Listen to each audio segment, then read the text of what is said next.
میرے مصطفیٰ دعوت و ہدایت ایک ہنسی شفق لے کر میرے مصطفیٰ میرے مصطفیٰ. بسم اللہ الرحمن الرحیم. ناظرین السلام علیکم ورحمۃ اللہ وبرکاتہ.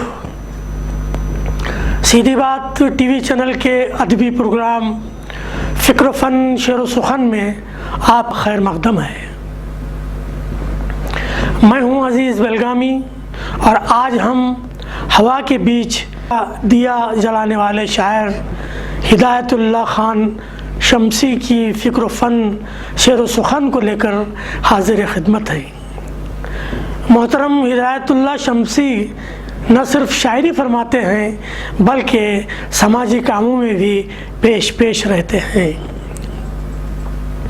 سماجی کاموں کو احسن طریقے سے انجام دینے کے لیے انہوں نے ایک سوسائٹی بھی Al-Ahsan educational and social development society کے نام سے قائم کر رکھی ہے. موصوف نے ایک 20 سالہ طویل عرصہ سعودی عرب میں ملازمت کے سلسلے میں گزارا. اب چونکہ وہ وطن لوٹ آئے ہیں تو اس وقت اپنے کاروبار کے استحکام کے لیے کوشاں اور ساتھ ہی وقتاً فوقتاً ادبی نشستوں میں شرکت فرماتے رہتے ہیں. اٹوا بازار سدھارتھ نگر میں آج کل قیام ہے جو ایک تحصیل ہے اور ریاست اتر پردیش کے بستی ڈویژن کے ضلع سدھارتھ نگر میں واقع ہے اور صدر مقام لکھنؤ سے 202 کلومیٹر کے فاصلے پر ہے. ناظرین، معاشی آسودگی کے حصول کے لیے ملک عزیز سے عام لوگ عموماً اور شعراء و فنکار حضرات خصوصاً جب مشرق وسطیٰ کا رخ کرتے ہیں تو محنت و مشقت کے کبھی ختم نہ ہونے والے سلسلوں کے درمیان اچانک گر جاتے ہیں اور نہ جانے کن کن ذہنی و جسمانی اذیتوں کے درمیان سے گزرنے کے لیے خود کو تیار کر لیتے ہیں.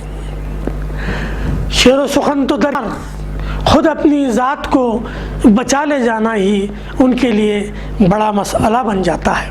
لیکن ہم ان فنکاروں کو سلام کرتے ہیں جو اپنی فکر و فن شعر و سخن کی شمع کو نہ صرف ان ناگفتاب حالات میں بھی جلائے رکھنے کو اپنا وظیفہ زندگی بنا لیتے ہیں بلکہ وہ ایک لمحے کے لیے بھی محسوس ہونے نہیں دیتے کہ غریب الوطنی کی ہاتھ سے وہ گزر رہے ہیں. لیکن یہ بھی ایک حقیقت ہے کہ ترک وطن اور اس کے نتیجے میں ابھرنے والی صعوبتوں کے روشن پہلو سے جب ان شعراء اور فنکاروں کا سامنا ہو جاتا ہے تو پھر ان کی یہ صعوبتیں خوشگوار لمحات میں تبدیل ہو جاتی ہیں. بہرحال وہ لوگ خوش نصیب ہیں جنہیں درگاہ الہی سے صلاحیت شعر و سخن کی دولت نصیب ہوتی ہے. اپنے وطن سے دور ایسے خوش نصیبوں کی ذہنی آسودگی کا ذریعہ ان کے ذوق سخن اور ان کی استگی فکر و فن سے بہتر اور کیا ہو سکتا ہے. شاید یہ کہنا اور بھی زیادہ صحیح ہوگا کہ عقل حلال کی صحیح و جہد ان کی فکری جولانیوں کے لیے محمز بن جاتی ہے اور ان کی سخنوری کو 4 چاند لگ جاتے ہیں. ہدایت اللہ خان شمسی بھی انہی مذکورہ خوش نصیبوں میں سے ایک ہیں کہ جنہوں نے اپنی فکر اور اپنے فن کے حوالے سے اپنی غریب وطنی کا دور بڑی خوشگواری کے ساتھ گزارا. اپنے قیام سعودی عرب کے دوران موصوف اس خوشگوار شغل شعر و سخن میں جم کر مصروف رہے ہیں. مجھے ان کے سلسلے میں علامہ اقبال رحمۃ اللہ علیہ کی یہ دعا کہ جوانوں کو پیروں کا استاد کر قبول ہوتی نظر آ رہی ہے۔ ہدایت اللہ شمسی کے کلام کے استیاب مطالعے کے بعد ہمارا یہ احساس ہے انہوں نے اپنی واردات قلبی کے اظہار میں بے انتہا ایمانداری کا مظاہرہ کیا ہے، اور جو کچھ بھی محسوس و مشاہدہ کیا ہے بلا کم و کاست کہہ دیا ہے۔ اسی ایماندارانہ ارتکاب شعری نے ان کی بے باکی کو استحکام عطا کیا۔ انہوں نے یاوہ گوئی سے قصداً پرہیز کرتے ہوئے ایک جری فنکار کی طرح ہر مصیبت کو جھیلنے کا عزم کر رکھا ہے کہ وہ فکری محاذ پر اپنی پاکیزہ فکری کی جنگ لڑ سکے۔ چنانچہ وہ غم سے خوف کھانے کے بجائے بانداز تجاہل عارفانہ غم کو ہی ذریعہ لذت قرار دیتے ہیں۔ دل کے ٹوٹنے پر چیب جبی نہیں ہوتے بلکہ اسے مزہ حاصل کرنے کا وسیلہ قرار دیتے ہیں۔ محبت میں ہونے والی رسوائی کو بھی وہ اس دلیل پر گلے لگاتے ہیں کہ ازل سے ہی محبت ہمیں ملامت بنی رہی ہے۔ ظاہر ہے ایسا باہمت مگر حساس فنکار اپنے اطراف پھیلی ہوئی ان مادہ پرستیوں سے لا تعلق نہیں رہ سکتا جو اصلاً دکھوں اور غموں کے اسباب قرار دی گئی ہیں۔ اس لیے وہ وجہ طور پر دور جدید کے دکھی انسانوں کی حقیقت و اسباب واشگاف کرتے چلے جاتے ہیں جو بظاہر خوشی و مسرت کا چولا پہنے پھرتے ہیں، حالانکہ دلوں کی تباہی ان کے جسم و جاں کا حصہ بنی ہوئی ہوتی ہے، جسے چھپانے کی ان کی ہر کوشش ناکام ہو جاتی ہے۔ ان کے بقول کوئی انسانیت کا لبادہ اوڑھ لے اور یہ سمجھ لے کہ وہ انسانوں کے گروہ میں شامل ہو گیا ہے تو اس کی یہ خام خیالی ہی ہوگی۔ چنانچہ مادہ پرستی سے متاثر عصری نظام معیشت خان صاحب قدم قدم پر چوٹ فرماتے ہیں جس کے غلبے نے انسانوں کو ایک ایسی صورتحال سے دوچار کر رکھا ہے جس میں گواہی جیسا مقدس عمل بھی اب سکوں کی چمک دمک کے آگے بھی جیسے بے بس ہو کر رہ گیا ہو، اور گواہی کے چیختے چلاتے لفظ کسی بھی کان کے پردے سے ٹکرا نہیں پاتے ہیں۔ ایک جگہ وہ کہتے ہیں شہر کو اوڑھے ہوئے سرخ کفن دیکھیں گے، شہر کو اوڑھے ہوئے سرخ کفن دیکھیں گے، کیا خبر تھی کہ یہ دن اہل وطن دیکھیں گے، کیا خبر تھی کہ یہ دن اہل وطن دیکھیں گے۔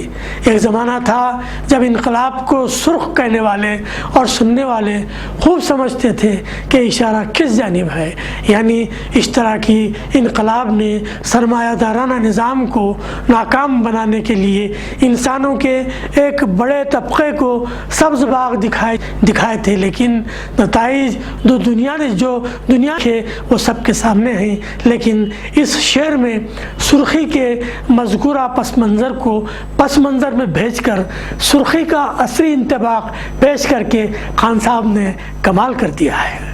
یعنی اب اگر کوئی لفظ سرخ استعمال کرنا چاہے اور سمجھنے والے سمجھنا چاہے تو اس کا مطلب صاف طور پر یہی سمجھ جائیں گے جس کا بھی ہم نے ذکر کیا ہے۔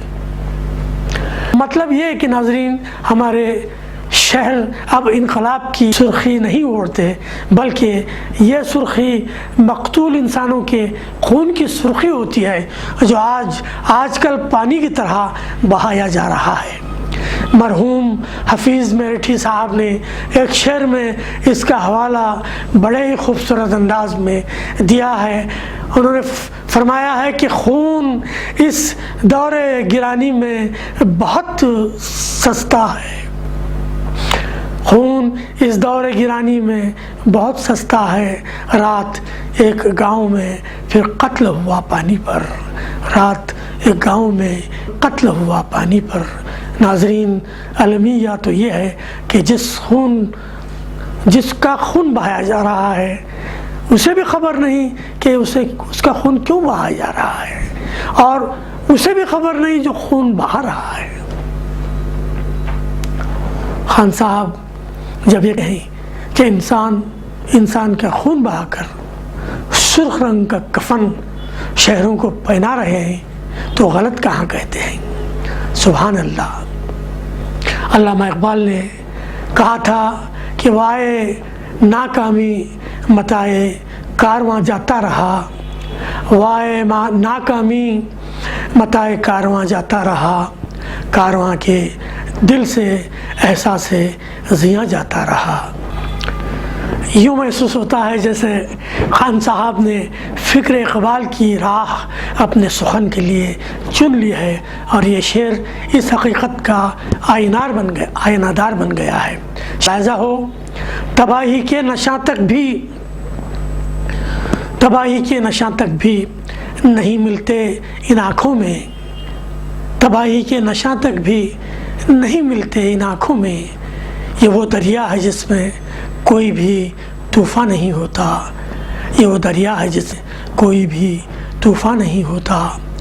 ہم مزاج و ہم وزن لفظوں کی تکرار نے اس شعر کو اس حقیقت کی سند بنا دے کہ ہدایت اللہ خان صاحب شعر گوئی کی باریکیوں سے خوب واقف ہیں۔ یہ شعر تکرار لفظی کی وجہ سے بہت خوبصورت بن گیا ہے۔ ملاحظہ فرمائیں، یہ سب افسانوی باتیں ہیں کہنے اور سننے کی، یہ سب افسانوی باتیں ہیں کہنے اور سننے کی، کوئی بھی جانے جہاں جانا نہیں ہوتا، کوئی بھی جانے جہاں جانا نہیں ہوتا۔ بعض شعروں میں اپنی خیال آفرینی سے چونکا دیتے ہیں، جیسا کہ یہ شعر خان صاحب کی نادر الخیالی کی ایک عمدہ مثال بن گیا ہے۔ فرماتے ہیں ایک دیا بھی نہیں توفیق جلانے کی ہمیں، ایک دیا بھی نہیں توفیق جلانے کی ہمیں، اور شکوہ کہ ایک قسمت میں سیاہی کیا ہے، اور شکوہ کہ قسمت میں سیاہی کیا ہے۔ یہ شعر بھی ایک تابناک شعر ہے جو ان کی نو کی قلم سے نکلا ہے۔ آتے ہیں کیسے لکھوں میں حکایات زمانہ شمسی، کیسے لکھوں میں حکایات زمانہ شمسی، تیرے چہرے کے سوا میں نے پڑھا ہی کیا ہے۔ لکھوں میں حکایات زمانہ شمسی، تیرے چہرے کے سوا میں نے پڑھا ہی کیا ہے۔ خان صاحب کے بقول ایک ایسے ماحول میں جہاں اہل ہوس چھائے ہوئے ہیں، ظاہر ہے اہل وفا کو دار و رسن سے گزرنا ہی ہوگا۔ وہ کہتے ہیں نظم گلشن پہ ہوا اہل ہوس کا قبضہ، نظم گلشن پہ ہوا اہل ہوس کا قبضہ، پھر سے اب اہل وفا دار و رسن دیکھیں گے، اب اہل وفا دار و رسن دیکھیں گے۔ وہ مشورہ گزار ہیں کہ امیروں کی محفل میں مفلسی اوڑھ کر نہ جایا جائے، کہیں ایسا نہ ہو کہ مفلسوں کی زلف ہستی کی شکن کو یہ طبقہ امیراں کہیں نہ لے، اور ان کی مفلسی کا مذاق نہ اڑائیں۔ مفلس کے چہرے پر غربت کا گہن دیکھ کر اپنے بھی پہچاننے سے انکار کر دیتے ہیں۔ اچھی بات تو یہ ہے کہ غربت ایک ایسی شے ہے کہ غریب بچے کھل کر شرارت کرنے کے بھی قابل نہیں رہتے۔ دور حاضر میں اہل علم کی جو درگت بنی ہے، اور آج جس طرح اس نام نہاد دور ترقی میں جس طرح زرداری کا غلغلہ چھایا ہوا ہے، جس طرح مالداری کا غلغلہ چھایا ہوا ہے، اس کو وہ بڑے ہی اچھے ڈھنگ سے وہ اپنے شعروں میں پیش کرتے ہیں، اور سوال کرتے ہیں کہ کیا اس طرح انسانوں کے مسائل کو حل کرنا ممکن ہو سکے گا؟ غرض کہ وہ لٹکتی تلواروں کے درمیان رہ کر اب اور کسی کے خوف سے اپنے لہجے کو بدلے بغیر اپنے کام میں مصروف رکھنے کا ہنر جانتے ہیں۔ یہ شعر ملاحظہ ہو جس کی داد دیے بغیر نہیں رہا جا سکتا۔ فرماتے ہیں مدت ہوئی ہے خود سے کوئی رابطہ نہیں، مدت ہوئی ہے خود سے کوئی راہ نہیں، گم ہو گیا ہوں اپنی شہرت کے آس پاس، گم ہو گیا ہوں اپنی شہرت کے آس پاس۔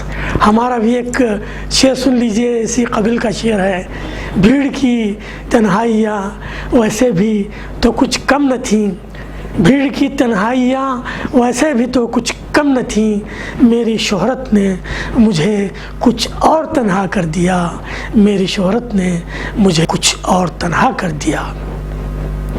خان صاحب کا مذکورہ شعر بھی اسی کیفیت کا حامل نظر آتا ہے کہ شہرت میں گھر کر آدمی خود سے رابطہ توڑ لیتا ہے اور بھیڑ میں خود کو تنہا محسوس کرنے لگتا ہے۔ آئیے اس موقع پر موصوف سے گفتگو بھی کر لیتے ہیں۔ محترم شمسی صاحب، آپ نے بہت خوبصورت شاعری کی ہے اور آپ کی ایک کتاب دل کی دہلیز پر بھی منظر عام پر آئی ہے۔ اس وقت آپ فکر و فن، شعر و سخن کی کس منزل پر موجود پاتے ہیں؟ السلام علیکم ورحمۃ اللہ وبرکاتہ۔ بسم اللہ الرحمن الرحیم، الحمد للہ رب العالمین۔ محترم عزیز بلگامی صاحب، سب سے پہلے میں آپ کا قلب و جگر کی گہرائیوں سے شکریہ ادا کرتا ہوں کہ آپ نے مجھے یہ موقع فراہم کیا، بخشی، میری حوصلہ افزائی فرمائی، مجھے اس لائق سمجھا کہ میں آپ کے سوالات کا جواب دے سکوں۔ جہاں تک تعلق میری شاعری کا ہے، آپ کا سوال اپنی جگہ، آپ بڑی خوبصورت شاعری کرتے ہیں اور آپ شعر و سخن کے کس مقام پر ہیں، تو میں عرض کرتا چلوں کہ میں ابتدائی مرحلے میں ہوں اور جو کچھ محسوس کرتا ہوں اسے الفاظ کا پیراہن دے کر، شعری جامہ پہنا کر، انتہائی سادگی کے ساتھ لوگوں تک پہنچانے کی کوشش کرتا ہوں۔ اب میرے چند ٹوٹے پھوٹے اشعار کو آپ خوبصورت شاعری کا نام دے رہے ہیں، یہ آپ کی محبت ہے اردو ادب سے اور آپ کی ذرہ نوازی ہے۔ اور میں کس مقام پر ہوں تو یہ کہنا تو مشکل ہوگا۔ میں ایک ابتدائی طالب علم کی حیثیت سے شعر کہتا ہوں، اساتذہ کرام کو پڑھتا ہوں، کچھ سیکھنے کی کوشش کرتا ہوں، اور میرا، جیسا کہ آپ نے ذکر کیا، میرا ایک مجموعہ کلام بھی منظر عام پر آ گیا ہے، تو واقعی میرا مجموعہ کلام چند احباب کی کاوش کا نتیجہ ہے اور لوگوں کی ہمت افزائی کا صلہ ہے کہ اللہ تبارک و تعالی نے مجھے ایک کتاب کا مصنف بنایا۔ ویسے میں شاعری کے ابتدائی دور سے گزر رہا ہوں، میری کوشش یہی رہتی ہے کہ میں اپنی بات نظم یا غزل کے ذریعے لوگوں تک انتہائی سادگی کے ساتھ پہنچانے کی کوشش کروں۔ اب یہ اساتذہ کرام، اہل فن اور شائقین اردو ادب طے کریں گے کہ میں اپنی اس کوشش میں کہاں تک کامیاب ہوا ہوں۔ اور آپ اساتذہ کرام سے مؤدبانہ گزارش ہے کہ آپ قدم قدم پہ ہماری رہنمائی فرمائیں، ہمیں مفید مشوروں سے اور قیمتی کلمات سے نوازا کریں تاکہ ہم اپنی شاعری میں نکھار پیدا کر سکیں۔ اور مجھے آپ کے اس سوال کے جواب میں یہی عرض کرنا ہے۔ بہت بہت شکریہ محترم ہدایت اللہ شمسی صاحب کی کتاب دل کی دہلیز پر کے لیے ہماری مبارکباد قبول فرمائیں۔ جی ہاں، ہمیں بھی امید ہے کہ اہل فکر و فن آپ کی کتاب کو ہاتھوں ہاتھ لیں گے۔ ہم آپ کے مستقبل کی دعا کرتے ہیں۔ اب ہم آپ سے یہ جاننا چاہیں گے کہ شعر و سخن کی موجودہ صورتحال کے بارے میں آپ کیا سوچتے ہیں، خصوصاً اس دور کے مشاعروں کے حوالے سے آپ کچھ کہنا پسند فرمائیں گے؟ شعر و سخن کی جو موجودہ صورتحال ہے وہ انتہائی افسوسناک ہے۔ ویسے اگر دیکھا جائے تو دنیا میں اردو زبان بولنے والے، اردو زبان میں شاعری کرنے والے شعراء کرام کی تعداد بہت زیادہ ہے، لیکن ان میں کم ہی لوگ ایسے ہیں جو اردو زبان کی خدمت کے جذبے سے شاعری کرتے ہیں، جو اردو زبان کو دنیا میں فروغ دینے کے لیے شاعری کرتے ہیں۔ ان کی شاعری اعلیٰ فکر و فن پر مبنی ہوتی ہے۔ ایسے لوگ قابل مبارکباد ہیں، داد و تحسین کے مستحق ہیں۔ اور جہاں تک مشاعروں کا تعلق ہے تو میں سمجھتا ہوں کہ مشاعروں کی صورتحال دن بدن خراب ہوتی جا رہی ہے، مشاعروں کا معیار دن بدن گرتا جا رہا ہے، اور اس کی وجہ یہ ہے، پہلی وجہ تو یہ ہے کہ لوگوں نے مشاعروں کو تشہیر و تجارت کا ذریعہ بنا لیا ہے، مشاعروں کو حصول زر کا ذریعہ بنا لیا ہے۔ جو لوگ مشاعروں میں شریک ہوتے ہیں ان کا مقصد حصول زر ہوتا ہے، اور یہ ایک حقیقت ہے، اور جو لوگ مشاعرہ کرواتے ہیں ان کا مقصد حصول شہرت ہوتا ہے۔ اور اس وقت لوگ مشاعرہ کروالے استعداد کی طرف توجہ نہ دیتے ہوئے تعداد کی طرف توجہ دیتے ہیں، غیر معیاری شعراء کو مدعو کرتے ہیں اور انہیں کلام پڑھنے اور سنانے کے لیے اچھی رقم پیش کرتے ہیں، اور جو حقیقت میں فطری شاعر ہیں، جو صحیح معنوں میں شعراء اور ادبا ہیں، انہیں کوئی پوچھتا تک نہیں، جن کے اندر اردو کو فروغ دینے کا جذبہ ہے، جو اعلیٰ فکر و فن پر مبنی شاعری کرتے ہیں، جن کی شاعری پختہ ہوتی ہے اور جن کے ذریعے اردو فروغ پاتی ہے اور پا سکتی ہے، ایسے لوگوں کو نظر انداز کر دیا جاتا ہے۔ میں تو مشاعروں میں شریک ہوتا ہوں، اگر مشاعروں کی بات آتی ہے تو یقیناً کلیجہ منہ کو آ جاتا ہے، درد محسوس کرنے لگتا ہوں، کرب محسوس ہوتی ہے کہ مشاعروں کی جو صورتحال ہے وہ بد سے بدتر ہوتی جا رہی ہے۔ میرے خیال سے اب مشاعروں کا انداز بدلنا چاہیے، ہم سب کو اردو سے محبت کرنے والوں کو آگے بڑھ کر کے کوئی ایسا قدم اٹھانا چاہیے جس سے مشاعروں کا معیار بڑھے۔ جو شعراء گمنام ہیں اور وہ مستحق ہیں، ان کے اندر صلاحیت ہے، ان کو منظر عام پر لائیں، اور اس کوشش میں اگر ہم کام ہو جائیں تو انشاءاللہ ہمارے مشاعروں کا معیار بڑھ جائے گا۔ بلگانی صاحب، بہت بہت شکریہ ہدایت اللہ شمسی صاحب، آپ نے صورتحال کی بڑی حقیقت پسندانہ عکاسی فرمائی ہے اور مشاعروں کے ناگفتہ بہ حالات کی کرب کے ساتھ تذکرہ فرمایا ہے۔ اس صورتحال کو بدلنے کے لیے آپ نے جو مشورے عنایت فرمائے ہیں وہ یقیناً ہمارے چینل کے توسط سے لقا افراد تک ضرور پہنچیں گے انشاءاللہ۔ اس طرح امید ہے کہ انشاءاللہ حالات بدلیں گے اور ضرور بدلیں گے۔ اب ہم چاہیں گے کہ آپ اپنے کلام بلاغت نظام سے بھی نوازیں۔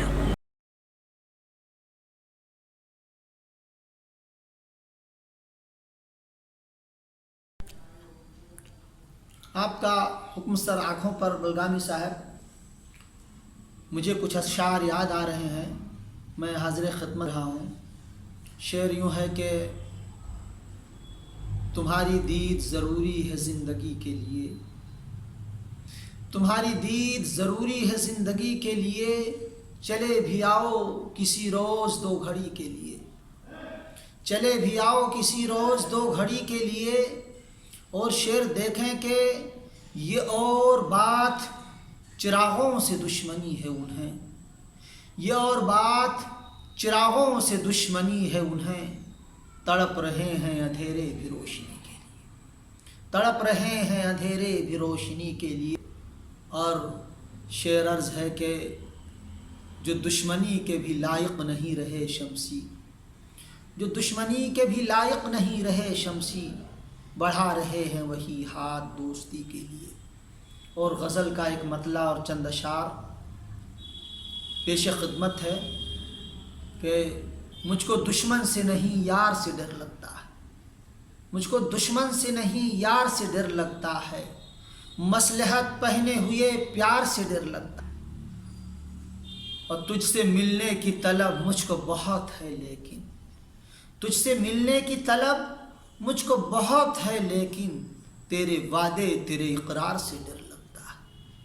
اور شعر یوں ہے کہ رات بھر چیختے منظر نہیں سونے دیتے، رات بھر چیختے منظر نہیں سونے دیتے، صبح اٹھتا ہوں تو اخبار سے ڈر لگتا ہے، صبح اٹھتا ہوں تو اخبار سے ڈر لگتا ہے۔ اور یہ شعر بھی دیکھیں کہ حال دل پوچھ کے دل ساتھ لیے جاتے ہیں، حال دل پوچھ کے دل ساتھ لیے جاتے ہیں، مسکراتے ہوئے غمخوار سے ڈر لگتا ہے۔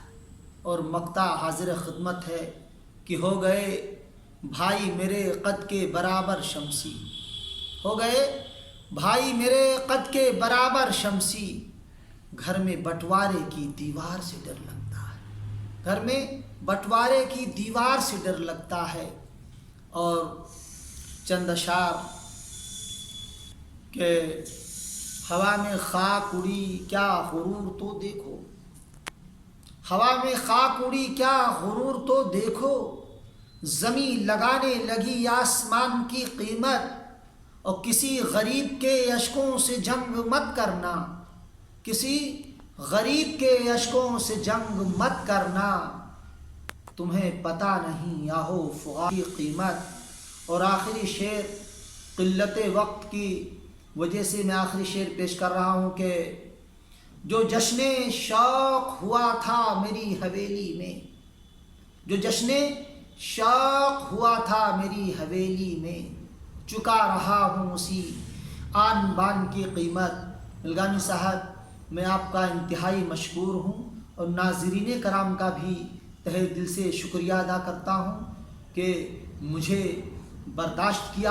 اور بلگامی صاحب اللہ تعالیٰ سے آخر میں دعا ہے کہ اللہ تعالیٰ آپ کے اس چینل کو خوب ترقی عطا فرمائے، اور آپ کی اس کوشش کو کامیابی سے ہمکنار کرے، دنیا بھر میں آپ کا یہ چینل مقبول ہو اور زیادہ سے زیادہ لوگ اس سے جڑیں۔ السلام علیکم ورحمۃ اللہ وبرکاتہ۔ واہ واہ، بہت خوب، تمہاری دید ضروری ہے زندگی کے لیے، تمہاری دید ضروری زندگی کے لیے، چلے بھی آؤ کسی روز دو گھڑی کے لیے، یہ بات چراغوں سے دشمنی ہے انہیں، یہ اور بات چراغوں سے دشمنی ہے انہیں، تڑپ رہے ہیں اندھیرے بھی روشنی کے لیے۔ کیا بات ہے، کیا بات ہے، سبحان اللہ۔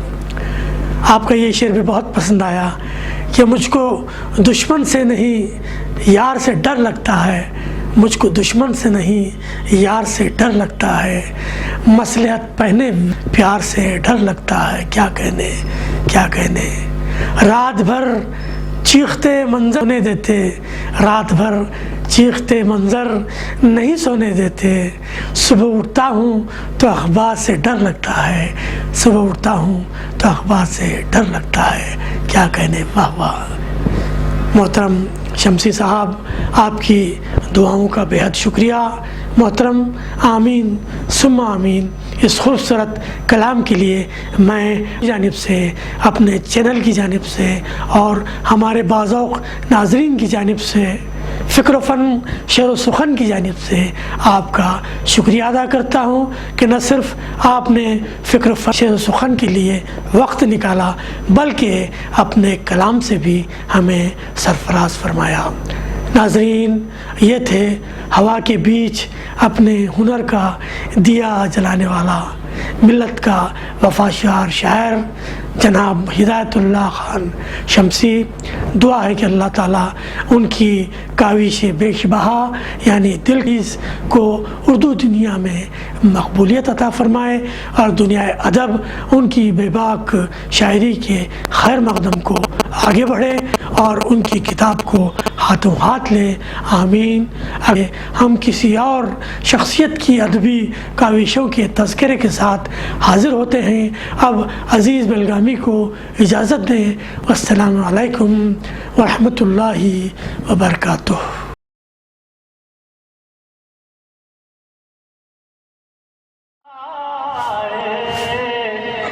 میرے مصطفیٰ آئے، دعوت و ہدایت کی ایک حسین شفق لے کر